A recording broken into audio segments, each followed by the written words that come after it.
दर्शक बंधु जदि आपण आम चैनल को सब्सक्राइब करना शीघ्र सब्सक्राइब करनी पाखरे थिबा बेल आइकन को प्रेस करंतु लाइक करंतु एवं सांग मानक संगे शेयर करंतु।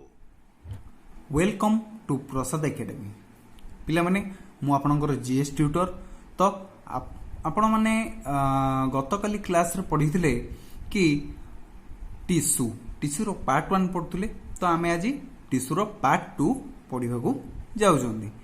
तो पार्ट 1 नो शेष पर्याय रे जोटा थिला हमर कोन थिला ना पिट्यूटरी ग्लैंड। एबे हमें सेकंड पेज पढ़िबा को जाउछोंदी सेटा होछि कोन ना थायराइड ग्लैंड। ओके तो थायराइड ग्लैंड विषय आम पढ़ा को एबे जाउछंदी।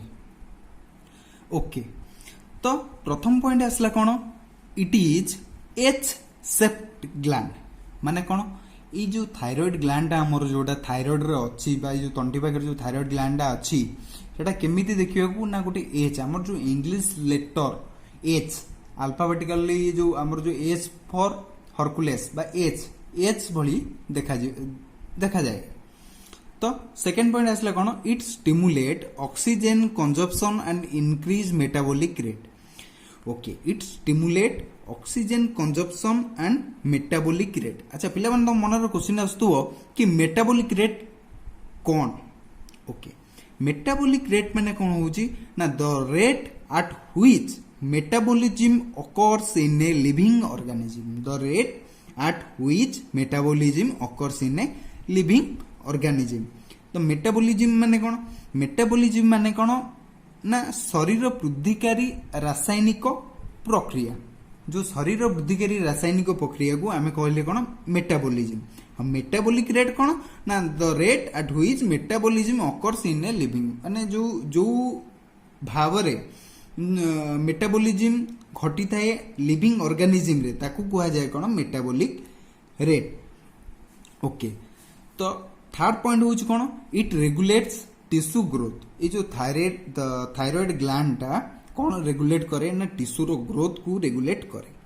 तो नेक्स्ट पॉइंट होची कोन it is butterfly shaped gland.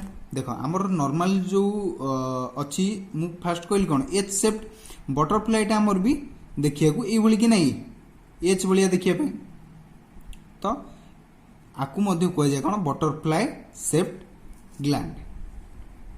Next point कौन आसला लार्जेस्ट एंडोक्राइन ग्लैंड। आमे गतकाली क्लास रे पढ़िथिले smallest endocrine gland that is pituitary. तो लार्जेस्ट एंडोक्राइन ग्लैंड होची के लार्जेस्ट एंडोक्राइन ग्लैंड के thyroid gland. Okay next point आसला कोन it is also called Adam's apple. एटा होची पिला माने मोस्ट इंपोर्टेंट क्वेश्चन बा बहुत थरो एटा रिपीटेडली एग्जाम रे आसी सरची। आडम्स एप्पल काहाकू कह जाय बा थायराइड ग्लैंड रो अन्य नाम कोन Adam's apple. Very very important question एटा तमर पिला माने। ओके अच्छा पिला माने तो नेक्स्ट पॉइंट आसला कोन thyroid gland secretes thyroxine hormone. Thyroid जो ग्लैंड टा अछि को हार्मोन सीक्रेट करे ना थायरोक्सिन हार्मोन सीक्रेट करे। को हार्मोन सीक्रेट करे ना थायरोक्सिन हार्मोन को सीक्रेट करे। ओके नेक्स्ट पॉइंट आसला कोन thyroxine hormone is also called pacemaker of endocrine system. That is most important question is pacemaker. Okay माने कोन होला thyroxine hormone is also called pacemaker of endocrine system. गोटे एबे तमर जो रेलवे रो ग्रुप डी एग्जाम जाइथिला सेतरे गोटे क्वेश्चन आस्तिला which of the following is called pacemaker of endocrine system. Which of the following hormone is called pacemaker of endocrine system and your answer goes to thyroxine hormone. Okay your answer goes to thyroxine hormone. एटा होजी भी तमरो important question डा पिला माने आकु मन रखतियो। Okay जदी video भाबुछ कि fast हो जाउची तो तमे टिके पॉज करी भी देखि पारो। ओके तमे नोट तैयारी करी चलो ताकि तुमको आगामी जो भी एग्जाम आसुची तो तुम पाई बेनिफिशियल रहिबो। ओके देखो ये जो हार्मोन टा क्षरण हला कौन ना थायरोक्सिन हार्मोन। थायरक्सिन हार्मोन दुई प्रकार क्षरण होउची गोटे होउची हाइपोसिक्रेशन ऑफ थायरक्सिन आ गोटे होउची कोन hyper secretion of thyroxine hypo माने कोन जदी अल्प क्षरण हबो थायरक्सिन हार्मोन ता ताले कोन घटिबो जदी अधिक क्षरण हबो थायरक्सिन हार्मोन ता तबे कोन घटिबो हाइपोसिक्रेशन ऑफ थायरक्सिन हार्मोन जदी अल्प क्षरण हबो थायरक्सिन हार्मोन ताले को डिजीज सब आमे देखियो पाइबा ना cretinism myxoedema and simple goitre cretinism myxoedema and simple goitre अच्छा पिला माने तुम मानक मन रे क्वेश्चन आस्तु कि सिंपल गॉइटर कहले कोन बुझ एनलार्जमेंट ऑफ थायराइड ग्लैंड रो जो फुलिबा को थायराइड ग्लैंड जो बढ़ी जीवाकू हठात बढ़ी जीवाकू ताकू कुआ जाए कौन सिंपल गॉइटर जोटा कि तुम होची कौन गलगंड रोग ओके तो गलगंड रोग को कहला कौन सिंपल गॉइटर नेक्स्ट असला पिला माने तुमर कौन myxoedema this is a condition that occurs when your body does not produce enough thyroid hormone जेतबळे तमर बॉडी थायरक्सिन हार्मोन बा थायरक्सिन हार्मोन तार जेतिकी अमाउंट रो दरकार सेतिकी अमाउंट रो जदी क्षरण बा कोन तमर क्षरण करि न परिला तेबे सेतबळे ए मैक्सियोडेमा डिजीजटा हेइ थाए नेक्स्ट असला पिला माने तमर कोन क्रिटिनिज्म कोन usually due to maternal hypothyroidism गोटे इंटरेस्टिंग कथा पिला माने एटा कोन हाइपोथायरॉयडिज्म मैटरनल हाइपोथायरॉयडिज्म ए जो क्रिटिनिज्म सॉरी ये जो क्रिटिनिज्म जो डिजीजटा usually due to maternal hypothyroidism जेतेबेले माँ बा स्त्री गोटे गर्भवती थाए सेतबले जदि ए जो क्रिटिनिज्म रोगटा देखा जाए जदि सेतबले माँ को माँ रो डिजीजटा थिबो जे अल्प थायरक्सिन हार्मोन क्षरण होउतबो तेबे तार जो भ्रूणटा थिबो बा जो छुआ थिबो सेथरे बा से छुआ देहरे ए क्रिटिनिज्म डिजीजटा देखा जाए सेति पई कुहा जायछि कि मैटरनल हाइपोथायरॉयडिज्म ओके पिला माने बुझ पाइलो ओके नेक्स्ट आसले आमे कोन हाइपर सिक्रेशन ऑफ थायरक्सिन जदि अत्यधिक क्षरण हबो जो थायरक्सिन हार्मोन दा तेबे कोन कोन हबो it is also called Graves disease एटा होची तमरो मोस्ट इंपोर्टेंट क्वेश्चन पिला माने एहा को कोन कुआ जाए जदि हाइपर अधिक क्षरण हला ताकू मध्ये कोन कुआ जाए ना ग्रेव्स डिजीज कुआ जाए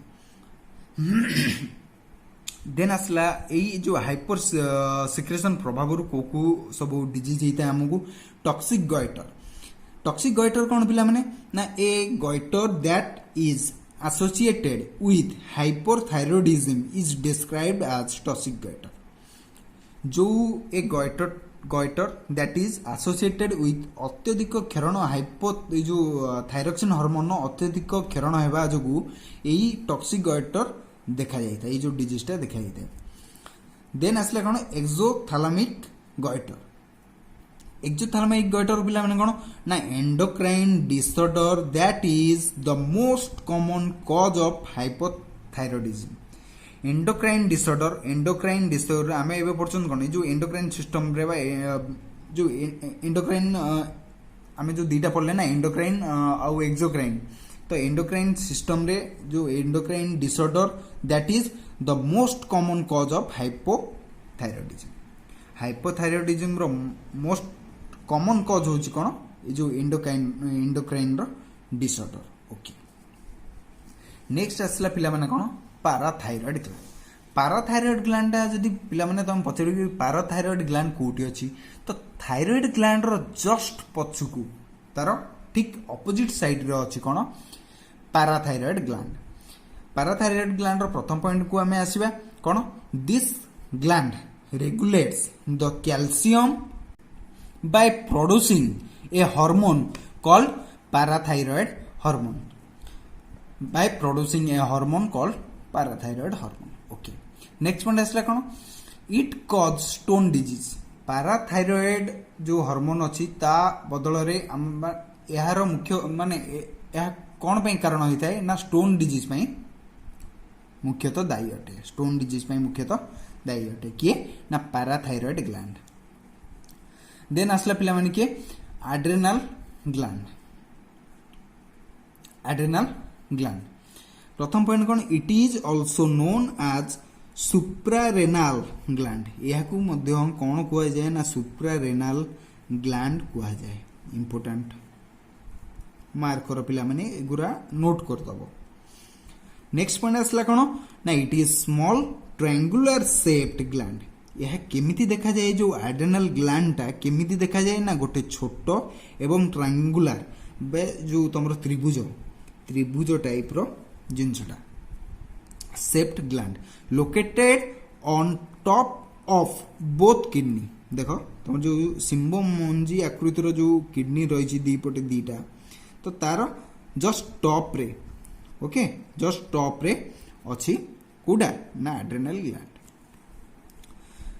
नेक्स्ट पॉइंट आसला कौन it produce variety of hormones including adrenaline and the steroid aldosterone यह बहुत प्रकार इंपोर्टेंट हार्मोन खेरण करता है एड्रेनाइल से रोज गोटे कौन एड्रेनाइल आउ गोटे हूँ स्टेरॉइड तुम पे जानते जो जिम जो मैंने सब जाती से स्टेरॉइड दिखती स्टेरॉइड कौन ना शक्तिवर्धक गोटे माने तुम फुर्ती रही शक्तिवर्धक गोटे हार्मोनटा तो नेक्स्ट पॉइंट आसला कौन ना it secretes life saving hormone it secretes life saving hormone एटा होची मोस्ट इंपोर्टेंट एटा नोट कर दो पिला माने ये जो लाइफ सेविंग हार्मोन को आमे कौन कौन कहउचंदी ना एल्ड्रोस्टेरोन एल्ड्रोस्टेरोन कौन ना लाइफ सेविंग हार्मोन परीक्षा थोड़ा आसथिबो बा एग्जाम रे तुम आसथिबो कॉम्पिटिटिव एग्जाम तो पिला माने दउछो एटा गोटे इंपोर्टेंट क्वेश्चन टा आको नोट डाउन करिवो एवं एम थोड़ा आसथिबो which of the following hormone is known as life saving hormone that is your answer will be aldosterone hormone okay पिला माने नेक्स्ट क्वेश्चन को सॉरी नेक्स्ट पॉइंट को जिबा कोन कहला ना it is also called emergency gland एटा भी पिला माने तमरो इंपोर्टेंट क्वेश्चन दा या को मध्ये कहया जाय कोन इमरजेंसी ग्लैंड एटा रिपीटेडली आसी सरची तमरो रिपीट क्वेश्चन डेटा पिला मान तमरो एटा नोट डाउन कर नबो it is also called as emergency gland repeat question नै कि आसे बारंबार आसी मु बहुत सारा एग्जाम रे देखिछि तो एटा तम पिला माने भल से पूरा नोट डाउन कर नबो गोटे होछि कोन ना लाइफ सेविंग हार्मोन काहा को कहंती सेटा होछि एल्डोस्टेरोन आउ इमरजेंसी ग्लैंड काहा को कहंती that is adrenal gland next point आसला कौन पिला माने it control blood sugar and blood pressure adrenal gland कौन कंट्रोल करे ब्लड सुगर और ब्लड प्रेशर को कंट्रोल करता है नेक्स्ट पॉइंट आसला पिला माने कौन it is called fight or flight hormone एटा पिला माने very very important Which hormone is called fight or flight hormone? That is hormone. तो आंसर होउची कोन ना एड्रेनालिन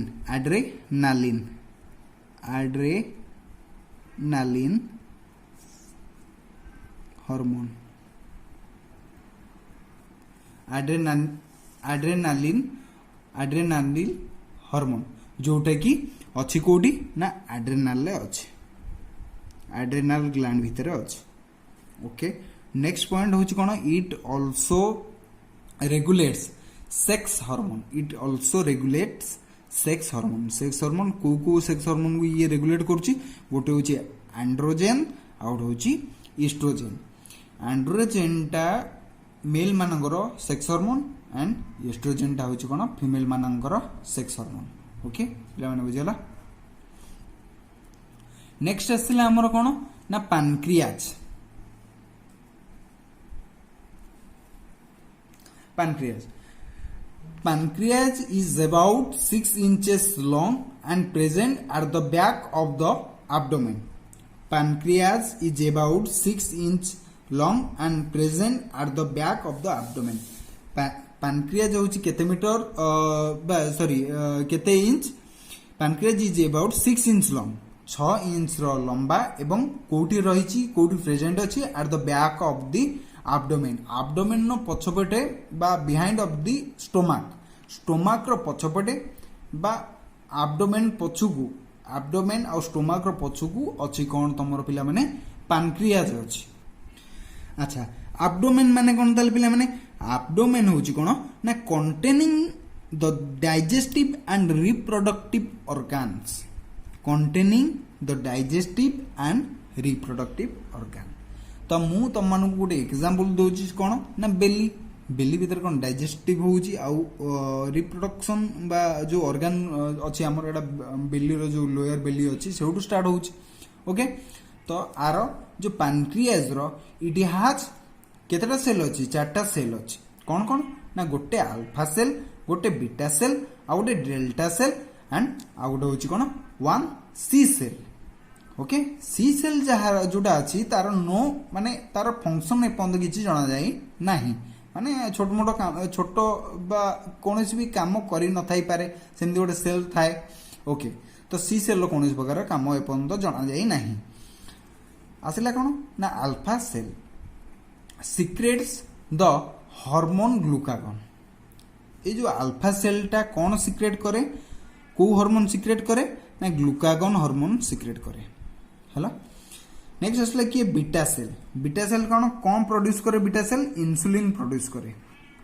बुझला पिला माने बीटा सेल कौन प्रोड्यूस करे ना इंसुलिन. ओके तो नेक्स्ट असला कि अल्फा सेल. अल्फा सेल कौन ना increase blood sugar. Blood sugar बा जो रक्त शर्करा तमरो इंक्रीज करिबारे सहाय्य किए करे अल्फा सेल सहाय्य करे. हला तो अल्फा सेल कौन करे ना इंक्रीज ब्लड सुगर रक्त शर्करा ब्लड सुगर वृद्धि करिबारे सहाय्य करे. बीटा सेल कौन डिक्रीज ब्लड सुगर डिक्रीज करिबारे के सहाय्य करे बीटा सेल सहाय्य करे. तो तापरे गोटे नोट पॉइंट असला पिला माने कौन body temperature controlled by hypothalamus gland. Body temperature is controlled by which gland? Hypothalamus gland. एटा भी पिला मान गोटे इंपोर्टेंट क्वेश्चन तमे माने नोट डाउन करनियो. Body temperature is controlled by which gland? That is hypothalamus gland. Okay. एबे आमे आसिले कोठी की ना कनेक्टिव टिश्यू. आमे प्रथम रे कौन पढ़ी ना epithelial tissue, connective tissue, muscular tissue and nervous tissue. Epithelial tissue विषय आमे पढ़िले संपूर्ण. एबे जिबा एबे कोठी की आमे जिबा ना कनेक्टिव टिश्यू को जिबा. ओके प्रथम पॉइंट आसला कनेक्टिव टिश्यू रो कोन ना it connects one tissue with other tissues and is a major supporting tissue in animal body. कौन कहला पिला माने यह कनेक्ट करे गोटे टिश्यू रु आउ गोटे टिश्यू को एवं is a major supporting tissue in animal body. Animal body रे एटा गोटे मेजर सपोर्टिंग टिश्यू सपोर्ट करे टिश्यू गुडी को सपोर्ट करे के ना कनेक्टिव टिश्यू. द्वितीय पॉइंट आसला पिला माने कोन it consist of cells, fibers and a matrix ground substances. Okay यह कौन कौन धारण करता है ना cells, fiber and matrix. Okay तो नेक्स्ट पॉइंट आसला कौन connective tissue is found in between other tissues everywhere in the body including the nervous system. Connective tissue is found code code देखा जाए कनेक्टिव टिश्यूटा इन बिटवीन गोटे tissue रु आउ गोटे tissue सहित कनेक्ट होला बेले एवरीवेयर इन द बॉडी प्रत्येक जगह रे बॉडी रो प्रत्येक जगह रे देखा जाए including the nervous system. Nervous system रे भी मध्य कनेक्टिव टिश्यू देखा जाए। नेक्स्ट पॉइंट कौन आसला पिला माने they make 20% to 30% of the body part. ये जो कनेक्टिव टिश्यूटा 20% रु 30% बॉडी पार्ट को तैयारी करिवारे सहायक होता है हैला। कनेक्टिव टिश्यूटा 20% रु 30% बॉडी पार्ट तैयारी करिवारे सहायक होता है। तो नेक्स्ट पॉइंट आसला पिला माने कोन tissue can connects bones to bone, bones to bone, muscle to bone, bind tissue and give support to various part of the body. Okay, means कौन कहला पिला माने tissue can connects, tissue connect करि परिवो bone to bone, हाड़ to हाड़ को, हाड़ रु हाड़ को, muscle to bone, मांसपेशी रु हाड़ को कनेक्ट करे tissue, bind tissues, tissue गुडिकर को बांधी रखी थाए and gives support to various part of the body। एवं कौन करे ना सपोर्ट करे वेरियस पार्ट विभिन्न प्रकार जो अंग प्रत्यंग भितर गोटे सपोर्ट सेल तैयारी करे जोटा कि तमें देखिଛ पिला माने कि तुम गोड़र गोइटर जस्ट टिके ऊपर को गोटे जोटा कहती ओडिया रे कोन गोछि तो सेई भलिया काम करे जिनसटा ना सेटा गोटे कोन सपोर्ट सेल को हबो बा सपोर्ट टिश्यू को हबो गोटे माने जोटा कि माने गोटे कनेक्ट करके रखिछि। ओके तो ए आउज कौन टिश्यूर काम। तो पिला माने आज में एतिकी तो आउ जहाँ भी देख आम आज पढ़ले कौन ना एपिथेलियल टिश्यू पढ़ी थिले। ओके तो आज पढ़ले एपिथेलियल टिश्यूर आउ किछि पार्ट पढ़ले एवं कौन नर्वस टिश्यू पढ़ले। ओके सॉरी कनेक्टिव टिश्यू पढ़थिले आज पढ़ले तो कनेक्टिव टिश्यू सरी गला। ओके हमर आउ दीटा रहिला कौन कौन ना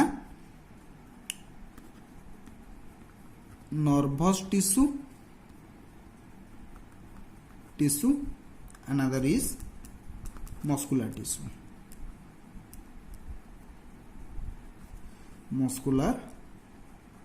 tissue ये दीटा पिला माने आमे नेक्स्ट सेशन में पढ़िबा नेक्स्ट क्लास रे पढ़िबा। ओके तो जदि पिला माने तमे ये जो टिश्यू रो जो जदि चैप्टर टा को 100% क्लियर कर दोचो बा जहाँ भी थर दिया होउछ ताको अप टू डेट नोट करके रखुचो देन तमे आगामी तमरो रेलवे रो एग्जाम हो ओके किबा एसएससी हो किबा तमरो ओएसएससी हो ओडिसा रो जोटा ओडिसा स्टाफ सिलेक्शन कमिशन नो बा स्टाफ सिलेक्शन कमिशन नो बा रेलवे रो हो बा तुम सेंट्रल लेवल लो जेते एग्जाम दौच सेंट्रल लेवल जेते एग्जाम तुम दिल्ली पुलिस हो बा सीआईएसएफ हेड कॉन्स्टेबल हो ओके जहाँ भी एसएससी जीडी हो जहाँ भी तुम डिफेंस रिलेटेड हो बा सिविल रिलेटेड हो जहाँ भी